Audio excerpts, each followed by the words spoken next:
What up, YouTube? Y'all already know Big Lou tapping back in with what it do with Big Lou and MCR2, baby.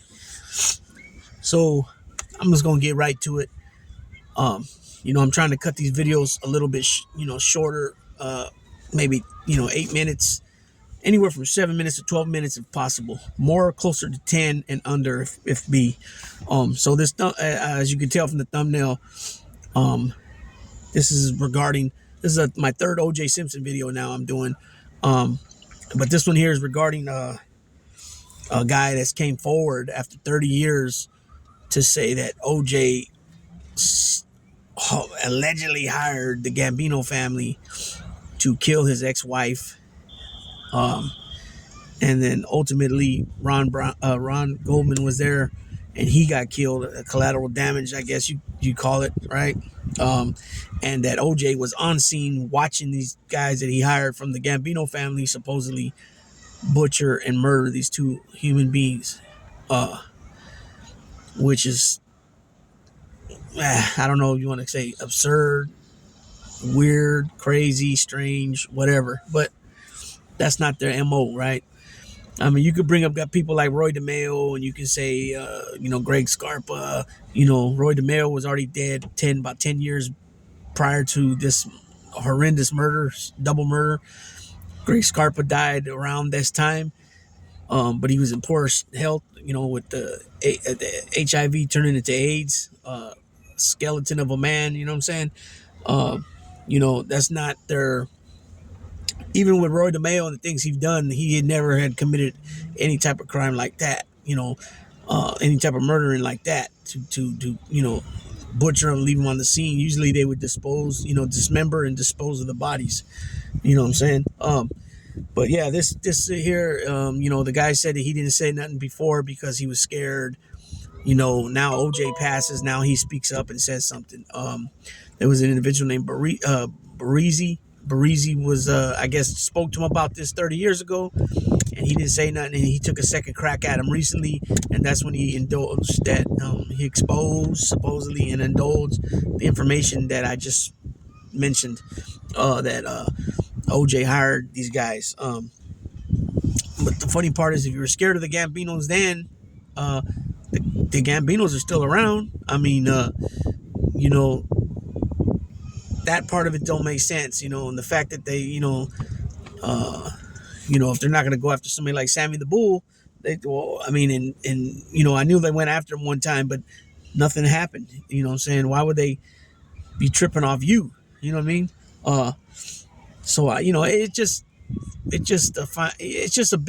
It's easy to punch holes through the story of his, and then you find out that that he was involved with some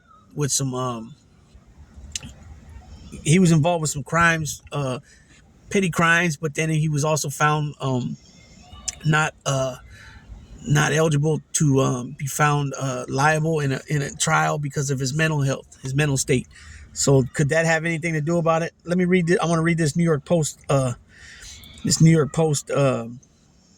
story. It says OJ Simpson allegedly hired Gambino goons to kill ex-wife Nicole Brown Simpson.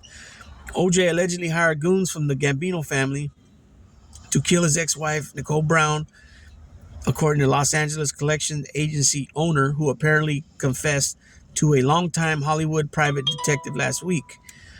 John Dunton, that's his name, who claims he stayed silent until now for fear of reprisal from the mob, insisted OJ Simpson ordered the hit on his spouse and was also on site the day of the murders, according to private investigator Paul Barisi. Simpson, who died last Thursday at the age of 76 from cancer, was tried for the vicious murder of Nicole Brown, 35, and her friend Ron Goldman, 25, on June 12, 1994. Nicole was stabbed 7 times in the neck and scalp. She was found in a pool of blood and almost decapitated. Oof. Barisi played a recording for the Post of a recent conversation between himself and Dunton, who is now 62.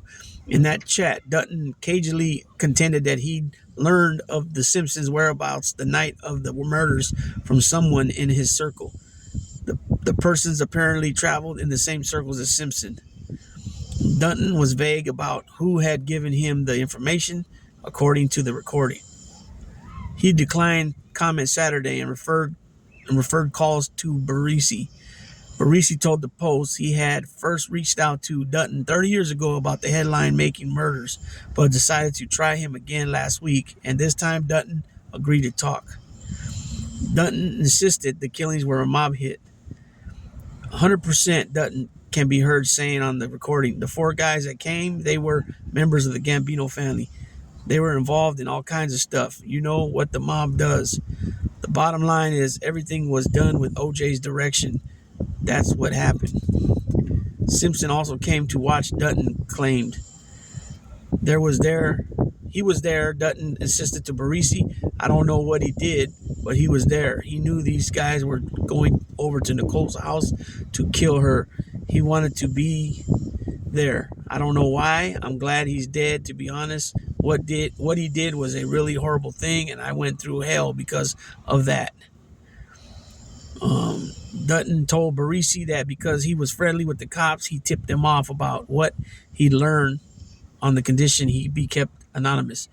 Instead, he was called in to testify about what he knew to a grand jury investigating OJ's friend Al Cowling, and when he refused, a judge sent him to jail for contempt. Dunton's family attorney, Robert Renser, 84, told the Post he finally got Dunton out of jail after 23 days behind bars when he persuaded the judge Dunton was going to talk.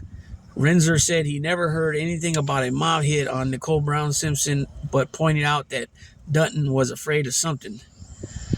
There must have been reason why Dunton didn't want to testify, Renser said. Dunton told Barisi he got a visit from a Gambino operative who made him get on his knees, then stuck a gun in his mouth and threatened his family.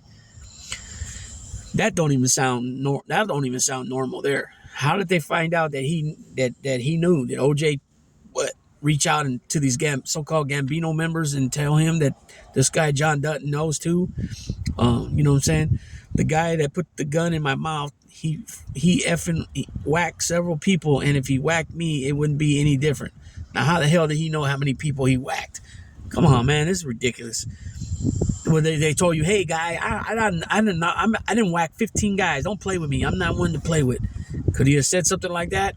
I don't know. But I could see somebody saying, don't play with me. I'm not one to play with. But to say I whacked a bunch of guys, but it's just, you can poke holes in this all day. He also said they'd whack my family too. That's unlikely, right? Threat's a threat, and actual carrying out the threat's another thing. When they threw me down on my knees and made me cross my ankles over, put a gun all the way down my mouth, it was scary. Oh my gosh. Made him cross his ankles. That sounds so weird. Dunton says he refuses to reveal the name of the gangster who threatened him because the mobster is still alive. So he calls him a mobster and a gangster in the same sentence almost. Barisi said he did not know how many mobsters learned that Dunton allegedly had information implicating them. In September 94, the Time magazine reported Dunton had a secondhand information about 3 people who may have been at Nicole Brown's condo that night she was killed. They also reported Dunton had twice been convicted of forgery and has been deemed mentally incompetent to stand trial in another case. So you have to ask yourself, is it mental health? Is this guy just making up things? Because maybe he believes in his mind. I don't know, right? I don't know. A lot of it don't make sense to me. Most of the stories is bogus. You know what I mean? The thing about it, guys, you got to think about it.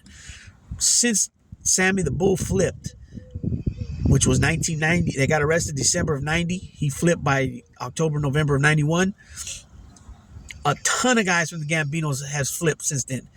You don't think that somewhere in there that one of these guys that decided to cooperate, or guys that were already working with the feds, informants, didn't have some information about this?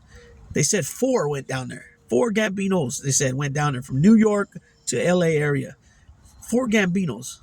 You know what I'm saying? Even if what's the likeliness that 1 or 2 of them guys didn't fall off?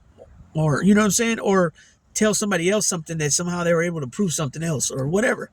it doesn't make no sense. It's bogus. It's a bogus story. It's just somebody that's trying to get headlines, trying to make himself relevant, trying to perhaps maybe get another TV show, series, or a TV movie made about another route that, taking the story another direction. Um, you know what I'm saying? I guess it could be interesting for that, but I just don't see the actual story itself. I mean, interesting as far as like them saying, well, we just found out that this is what really happened, and they make another little TV series like they did in the first OJ one, right? But taking a whole different route because now they got more information about allegedly the Gambinos came. You know what I'm saying? I think it's all bogus. I just think it's him trying to make a dime. He's just trying to make a dime off of this, and then now OJ just passed too. It's just like it's all timed like perfectly off of a plan type thing. It's not nothing that just happened, in real time, like like naturally happening. You know what I'm saying? I'm looking for another word, but that's the best way I can say it right now. I'm really playing against the clock right here. I want to make this at least a 12-minute video, no more than. I'm almost there. So yeah, anybody out there, give me your thoughts, give me your perspective on what you think about this little article I just read and some of the background that I gave about this guy Dunton. With that being said, you already know, Big Lou tapping out. Bye.